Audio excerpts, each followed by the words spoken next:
ये समरी किताबी के द्वारा बनाई गई है। आइए सुनते हैं विकी रॉबिन जो डोमिंगस की किताब योर मनी और योर लाइफ। अध्याय 1 परिचय। जरा सोचिए, आप एक दोराहे पर खड़े हैं। एक रास्ता है लगातार काम, बढ़ते खर्च और पल भर की खरीदारी की संतुष्टि की ओर। दूसरा रास्ता है क्लैरिटी, नियंत्रण और आजादी की ओर। ये किताब आपको इस परेशानी में सचेत चुनाव करने का अवसर देती है। ये किताब सिर्फ पैसे बचाने की नहीं है, ये अपनी जिंदगी की दिशा वापस पाने की है। लेखक 9 आसान स्टेप्स के जरिए आपको ये समझाते हैं कि कैसे आप अपने पुराने पैसों से जुड़े विचारों को चुनौती दें, हर खर्च को समझें और धीरे धीरे फाइनेंशियल फ्रीडम हासिल करें।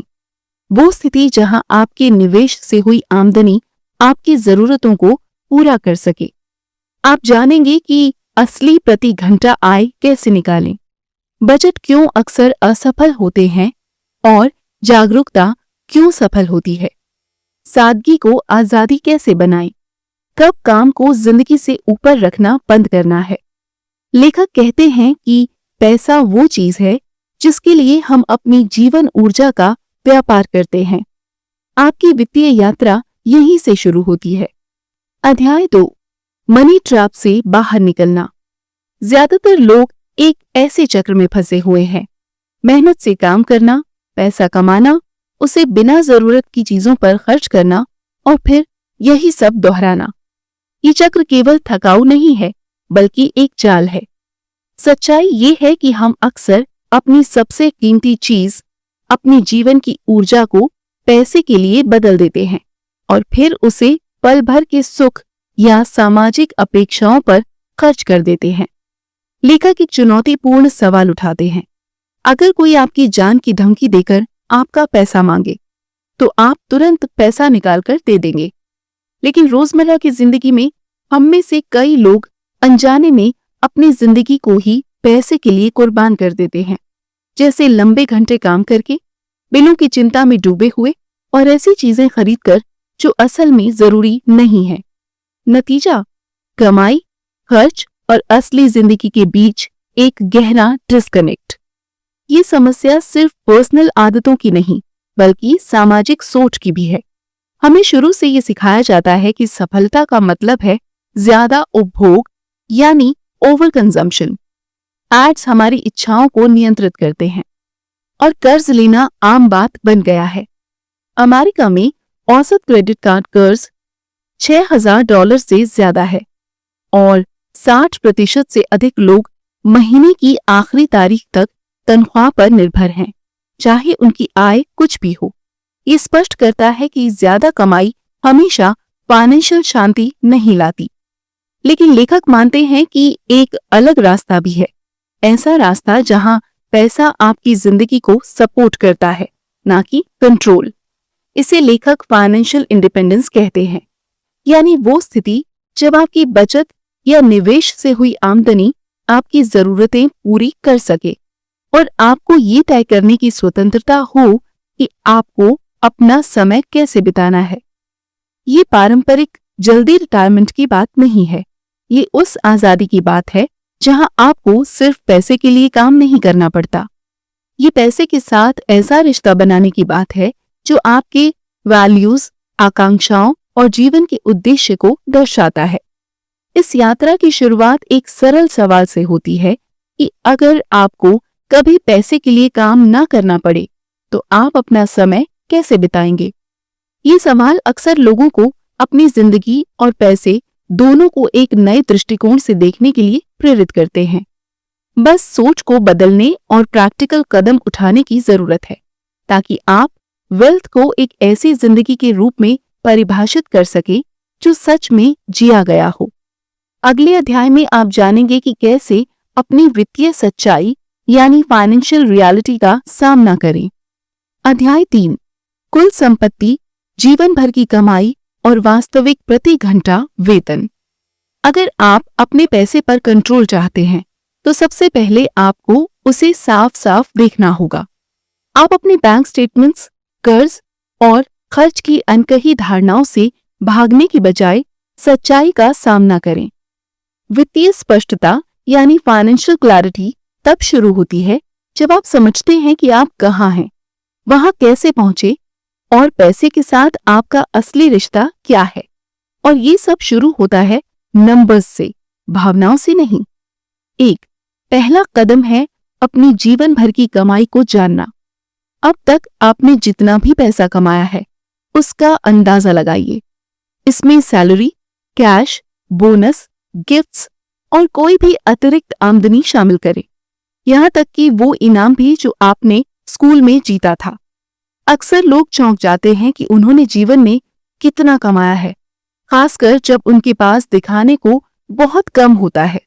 ये आंकड़ा जजमेंट के लिए नहीं है, बल्कि जागरूकता के लिए है। 2. अब अपनी कुल संपत्ति यानी नेट वर्थ का पता लगाइए। ये आपकी कुल एसेट्स से आपकी कुल लायबिलिटीज को घटाकर निकाला जाता है। एसेट्स में वो सब आता है जिसकी कोई कीमत है, जैसे कैश, चेकिंग और सेविंग अकाउंट्स, निवेश यानी इन्वेस्टमेंट्स, प्रॉपर्टी और यहाँ तक कि फर्नीचर या इलेक्ट्रॉनिक्स जैसी बिकाऊ चीजें। लायबिलिटीज में क्रेडिट कार्ड का कर्ज, स्टूडेंट लोन, होम लोन या बाकी कोई बकाया बिल शामिल है। जब आप लायबिलिटीज को एसेट्स से घटाएंगे तब आपको अपनी कुल संपत्ति मिलेगी। ये पॉजिटिव या नेगेटिव हो सकती है, लेकिन अब कम से कम आपको हकीकत का पता चल गया है। 3. तीसरा कदम है आपका वास्तविक प्रति घंटा वेतन जानना। आपकी सैलरी जो कहती है वो एक बात है, लेकिन आपकी असली कमाई उससे बहुत कम हो सकती है। इसका सही अनुमान लगाने के लिए आपको अपनी नौकरी से जुड़ी सभी छिपी हुई लागतों को जोड़ना होगा। इसमें सिर्फ काम के घंटे नहीं, बल्कि सफर, कपड़े खरीदना, काम की थकान से उबरना और वो खर्चीली आदतें भी शामिल हैं जो आपने तनाव कम करने के लिए अपनाई हैं। इसके बाद अपने साप्ताहिक वेतन से उन सभी नौकरी संबंधी खर्चों को घटाएं, जैसे पेट्रोल, परिवहन, ऑफिस के कपड़े, बाहर का खाना, कॉफी या चाइल्ड केयर। जो बचता है उसे कुल घंटों से भाग दें। यही है आपका असली प्रति घंटा वेतन। ये जानकर कई लोगों को झटका लगता है, क्योंकि उन्हें समझ आता है कि वे अपने जीवन की ऊर्जा को बहुत कम कीमत पर बेच रहे हैं।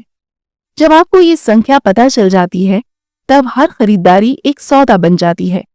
अब एक 4,000 रुपए की डिनर पार्टी मतलब आपकी शायद 5 घंटे की जीवन की ऊर्जा है। क्या ये सच में उस लायक है? ये जागरूकता गिल्ट नहीं, बल्कि समझदारी से फैसले लेने की प्रेरणा देती है। अपने आंकड़ों का सामना करने से आपको शक्ति मिलती है। ये शर्म की नहीं, बल्कि चॉइस की बात है। सच्चाई को साफ साफ देखकर आप एक ऐसा भविष्य बना सकते हैं जो इरादों पर आधारित हो, आदतों पर नहीं। अगले अध्याय में आप जानेंगे कि कैसे हर खर्चे को ट्रैक किया जाए और अपने पैसों के फैसले उन चीजों के साथ जोड़े जाएं जो सच में आपके लिए मायने रखती हैं। अध्याय 4, अपने मूल्यों के अनुसार खर्च करें। जब आपको अपनी वास्तविक प्रति घंटा आय और पूरी फाइनेंशियल पिक्चर का पता चल जाए, तब अगला कदम होता है अपने खर्च पर जागरूकता लाना। ज्यादातर लोगों को इस बात का सही अंदाजा नहीं होता कि उनका पैसा असल में कहाँ जा रहा है। उन्हें लगता है कि वे सावधानी से खर्च कर रहे हैं, लेकिन कई बार अनजानी आदतें हमारे जीवन की ऊर्जा को ज्यादा नुकसान पहुंचाती हैं जितना हम सोचते हैं। यही वजह है कि सटीक खर्च को ट्रैक करना, ना कि सख्त बजट बनाना, सच्चे फाइनेंशियल रिजल्ट्स की जड़ है। बजट अक्सर सख्त डाइट की तरह होते हैं। वे थोड़े समय के लिए तो काम करते हैं, लेकिन लंबे समय तक टिक नहीं पाते, क्योंकि वे हमारी मूल आदतों और मानसिकता को नहीं बदलते। लक्ष्य ये नहीं है कि पैसे को सीमाओं में बांध दिया जाए, बल्कि ये समझा जाए कि आपका पैसा आपके जीवन में कैसे खर्च हो रहा है। और इसकी शुरुआत होती है हर एक खर्च को ट्रैक करने से। सीधे शुरुआत करें। एक पूरे महीने तक अपने हर खर्च को लिखें, चाहे वो बिजली का बिल हो, कॉफी का कप हो या कोई सब्सक्रिप्शन। सब कुछ नोट करें। इसके लिए आप कोई नोटबुक, स्प्रेडशीट या मोबाइल ऐप का इस्तेमाल कर सकते हैं, जो भी आपके लिए सुविधाजनक हो। सिर्फ ट्रैकिंग की आदत आपको धीरे धीरे अधिक जागरूक बना देगी। कुछ ही समय में आप खर्च के पैटर्न को पहचानने लगेंगे, जैसे बार बार बाहर खाना, अचानक की गई खरीदारी या ऐसे सब्सक्रिप्शन जो अब उपयोग में नहीं है। इसके बाद अपने खर्च को ऐसी कैटेगरीज में बांटें जो आपके जीवन के हिसाब से हों। केवल खाना या ट्रैवल जैसे सामान्य टैग लगाने से बचें। उदाहरण के लिए, तनाव में बाहर खाना, दोस्तों के साथ कॉफी या बिना प्लान के शॉपिंग। ये श्रेणियां आपको दिखाएंगी कि आपका खर्च आपके भावनात्मक डिसीजन से कैसे जुड़ा है। इस स्तर की क्लैरिटी से आपको ये समझने में मदद मिलेगी कि किसी खर्च को करने के लिए आपको कितनी ऊर्जा लगानी पड़ी। अब हर श्रेणी में खर्च की गई राशि को अपनी वास्तविक प्रति घंटा आय से विभाजित करें। उदाहरण के लिए, अगर आपने 1200 रुपए रेस्टोरेंट पर खर्च किए और आपकी प्रति घंटा आय 150 रुपए है, तो आपने 8 घंटे की ऊर्जा खर्च की। क्या ये वास्तव में उस लायक था? कुछ खर्च संतोष देंगे और कुछ आपको बाद में व्यर्थ लग सकते हैं। ये अभ्यास गिल्ट का नहीं बल्कि स्पष्टता और चॉइस का है। समय के साथ ये प्रक्रिया केवल आंकड़े इकट्ठे करने से बढ़कर आत्म खोज का रूप ले लेती है। आप ये देखना शुरू करेंगे कि आप कैसे खर्च करते हैं और आपके वैल्यूज क्या हैं।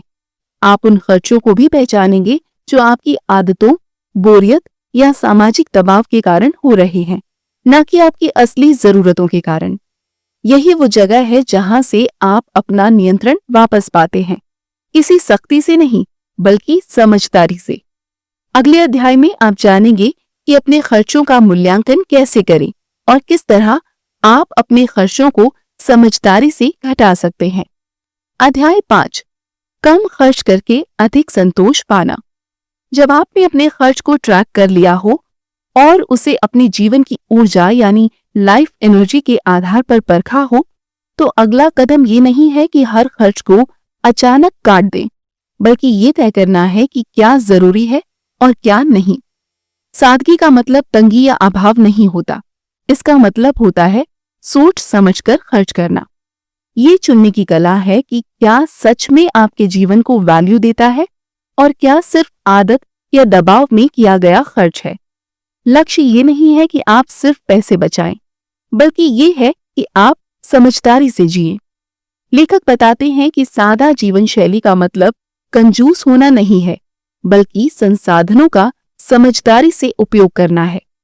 ये संतोष को ज्यादा और बर्बादी को कम से कम करने की कला है, चाहे वो पैसा हो, एनर्जी हो या समय। इतिहास के कई प्रभावशाली विचारकों जैसे सुकरात, बेंजामिन फ्रैंकलिन आदि ने सादगी को स्वतंत्रता का रास्ता बताया है। सादगी आपको उन चीजों की कद्र करना सिखाती है जो आपके पास पहले से हैं, बजाय इसके कि आप लगातार कुछ और पाने की दौड़ में लगे रहें।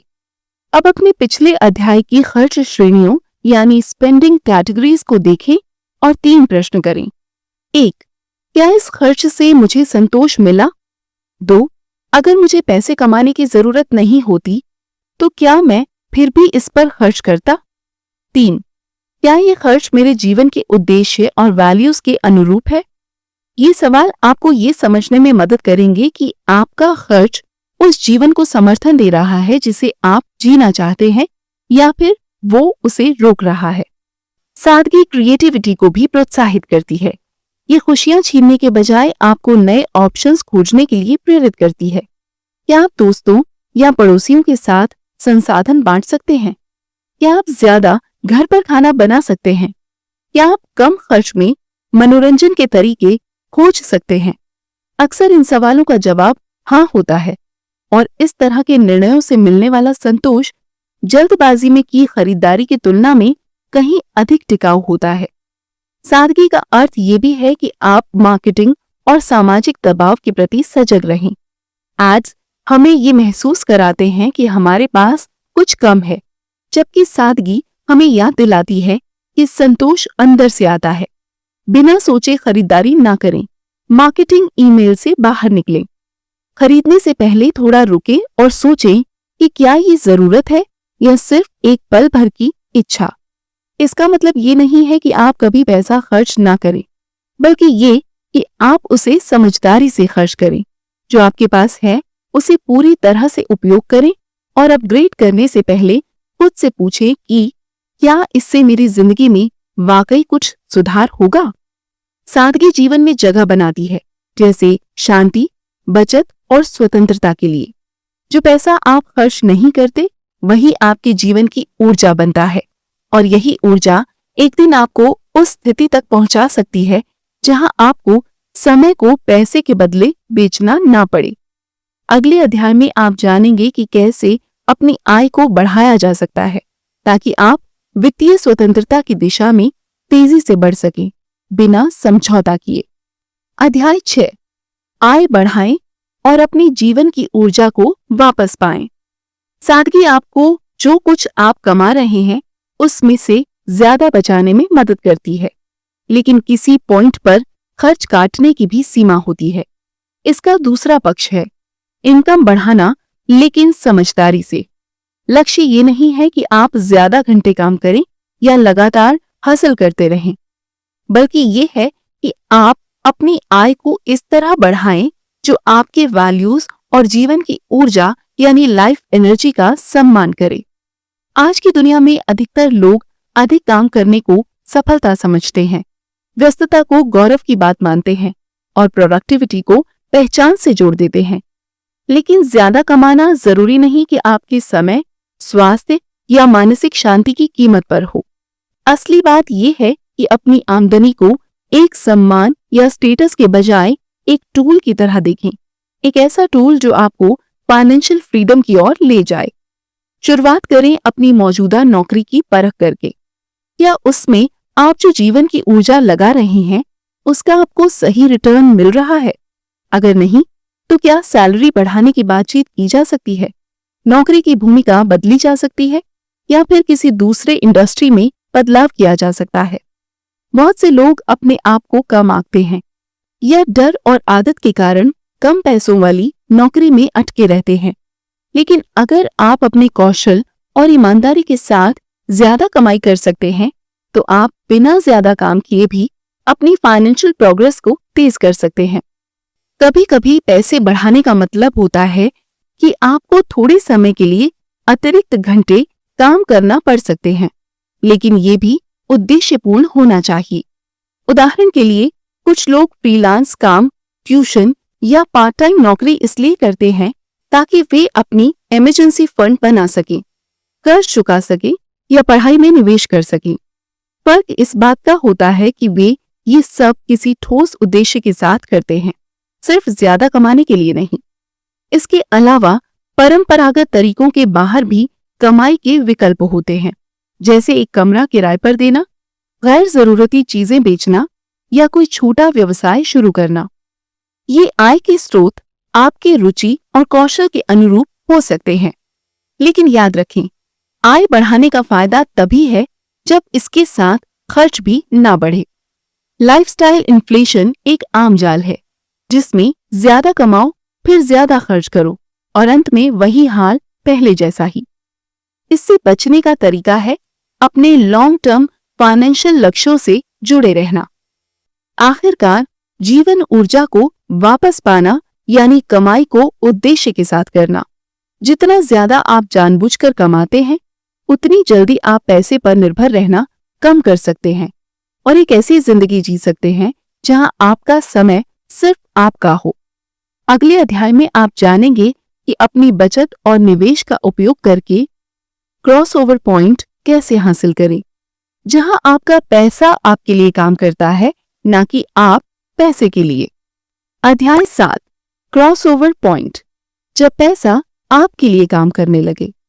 जब आप अनावश्यक खर्चों को घटा चुके हों और अपनी आय यानी इनकम को बढ़ा लिया हो, तो फाइनेंशियल इंडिपेंडेंस की ओर अगला कदम है अपनी सेविंग्स को इस तरह लगाना कि वो खुद से आमदनी पैदा करे। ये वही जगह है जहां क्रॉसओवर पॉइंट का कॉन्सेप्ट बेहद महत्वपूर्ण हो जाता है। क्रॉसओवर पॉइंट वो क्षण होता है जब आपकी मासिक निवेश आय यानी मंथली इन्वेस्टमेंट इनकम आपकी मासिक खर्चों यानी मंथली एक्सपेंसेस के बराबर या उससे अधिक हो जाती है। जब ये स्थिति आ जाए तो अब आपको अपनी जीवन की ऊर्जा को पैसे के लिए बदलने की जरूरत नहीं रह जाती। इस पॉइंट तक पहुंचने के लिए सबसे पहले आपको सेविंग्स बनानी होंगी।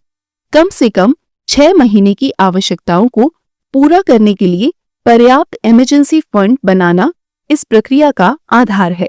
जब ये तैयार हो जाए तब अगला कदम है अपनी अतिरिक्त बचत को इन्वेस्ट करना। लेकिन निवेश का मतलब जुआ या अटकलें लगाना नहीं होता। इसका मतलब है कि आप अपने पैसों को ऐसे स्रोतों में लगाएं जो स्थायी और भरोसेमंद आय उत्पन्न करें। इसमें आप इंडेक्स फंड्स, बॉन्ड्स या डिविडेंड यील्डिंग स्टॉक्स जैसे सरल और स्थिर ऑप्शन से शुरुआत कर सकते हैं। ये निवेश साधन समय के साथ स्थिर लाभ यानी रिटर्न्स देते हैं और रोजाना की निगरानी की आवश्यकता नहीं होती। खासकर इंडेक्स फंड्स की सिफारिश कई फाइनेंशियल एक्सपर्ट्स करते हैं क्योंकि वे कम लागत और जोखिम में संतुलन प्रदान करते हैं। अपनी क्रॉसओवर पॉइंट तक पहुंचने की प्रगति को मापने के लिए एक सरल स्केल अपनाएं। अपनी कुल निवेश राशि को औसत इंटरेस्ट रेट से गुना करें और 12 से भाग दें। उदाहरण के लिए, अगर आपने 20 लाख रुपए का निवेश किया है और औसतन 5% की वार्षिक आय मिल रही है, तो आपकी मासिक निवेश आय 8,333 रुपए होगी। अब इसे अपनी मासिक खर्चों से तुलना करें। जब आपके निवेश आय लगातार आपके खर्चों को पूरा करने लगे, तो आप फाइनेंशियल इंडिपेंडेंस की सीमा पार कर चुके होंगे। लेखक इस प्रक्रिया को वॉल चार्ट के जरिए ट्रैक करने की सलाह देते हैं। हर महीने अपनी आय, खर्च और निवेश आय को चार्ट पर दर्ज करें। जैसे जैसे निवेश की रेखा ऊपर चढ़ेगी और खर्च की रेखा को पार करेगी, आपको स्पष्ट रूप से ये दिखने लगेगा कि स्वतंत्रता कोई सपना नहीं बल्कि एक फाइनेंशियल रियलिटी है जिसे आप हर महीने खुद बना रहे हैं। क्रॉसओवर पॉइंट पर पहुंचना ये नहीं कहता कि अब आपको नौकरी छोड़नी ही होगी, बल्कि अब ये आपका निर्णय बन जाता है। काम करना अनिवार्यता नहीं बल्कि एक चॉइस बन जाता है। आप अब समय, उद्देश्य, क्रिएटिविटी, परिवार या आराम को चुन सकते हैं, बिना इस डर के कि आप सैलरी पर निर्भर हैं। सच्ची वित्तीय स्वतंत्रता अमीरी की नहीं बल्कि अपनी जिंदगी और समय को अपने अनुसार जीने की बात है। अध्याय 8 सारांश। आपने अपनी आमदनी का हिसाब लगाया, अपने खर्चों का सामना किया, अपने मूल्यों को फिर से पहचाना और अपनी निवेश आमदनी को बढ़ते देखा। लेकिन इस यात्रा का असली इनाम आंकड़े नहीं बल्कि आजादी है। वित्तीय स्वतंत्रता का मतलब सिर्फ जल्दी रिटायर होना या अमीर बनना नहीं है। इसका मतलब है चुनाव करने की ताकत, वो ताकत जिससे आप ना कह सकें उस नौकरी को जो आपकी आत्मा को थकाती है और हाँ कह सकें उन पलों को जो आपको सच्चा आनंद देते हैं, जैसे परिवार, क्रिएटिविटी या सिर्फ सुकून। याद रखें, आमदनी आपकी पहचान नहीं। खर्च करें सोच के साथ, समाज के दबाव में नहीं। बचत करें ताकि समय को आजाद किया जा सके। निवेश करें उन चीजों में जो आपको सच में पोषण दें, पैसे में भी और भावनाओं में भी। लेखक कहते हैं कि किसी चीज की असली कीमत वो जीवन है जिसे उसके लिए खर्च करना पड़ता है। अब सवाल मैं क्या अफोर्ड कर सकता हूं नहीं है, बल्कि मुझे असल में क्या चाहिए है। और अब इस सवाल का जवाब सिर्फ आपके पास है। आप सुन रहे थे योर मनी और योर लाइफ, जिसके लेखक हैं विकी रॉबिन, जो डोमिंगस। सुनते रहिए और हर रोज आगे बढ़ते रहिए।